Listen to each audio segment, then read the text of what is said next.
Welcome to YJR academy. ఈ వీడియోలో రాష్ట్ర శాసనసభ ఆమోదం పొందిన తర్వాత ఒక బిల్లు అనేది చట్టంగా మారాలంటే దానికి గవర్నర్ ఆమోదం ఉండాలా లేదా అన్న అంశం గురించి చర్చించుకుందాం. అధికరణ 200 ప్రకారము రాష్ట్ర శాసనసభ ఆమోదం పొందిన తర్వాత ఒక బిల్లు అనేది చట్టంగా మారాలంటే దానికి గవర్నర్ ఆమోదం తప్పనిసరి అండి. అధికరణ 200 ఏం చెప్తున్నారంటే ఒక బిల్లులకు ఆమోదం తెలిపే లేదా తిరస్కరించే లేదా రాష్ట్రపతికి పంపించే అధికారం అనేది పూర్తిగా గవర్నర్కు ఉంటుందని చెప్పేసి పేర్కొంటుందండి.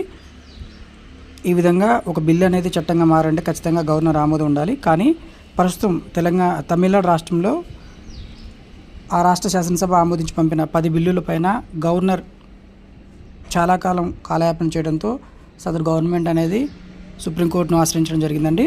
సుప్రీంకోర్టు ఈ అంశం పైన తీర్పు చెప్తూ గవర్నర్ కాలయాపన చేయడం అనేది రాజ్యాంగ విరుద్ధం అని పేర్కొంటూ ఆ 10 బిల్లులను గవర్నర్ ఆమోదం లేకుండానే గవర్నర్ ఆమోదం పొందినట్టుగా భావించాలని చెప్పేసి తీర్పు ఇవ్వడం జరిగిందండి. సదరు బిల్లులు అనేవి 2013 నవంబర్ 18 నాటికే గవర్నర్ ఆమోదం పొందినట్లుగా భావించాలని పేర్కొన్నారు. దేశ చరిత్రలోనే ఈ విధంగా గవర్నర్ ఆమోదం లేకుండా బిల్లులు అనేవి చట్టంగా మారటం అనేది ఇదే తొలిసారని చెప్పేసి తమిళనాడు రాష్ట్రానికి సంబంధించిన సీనియర్ న్యాయవాది రాజ్యసభ ఎంపీ విల్సన్ పేర్కొనడం జరిగింది.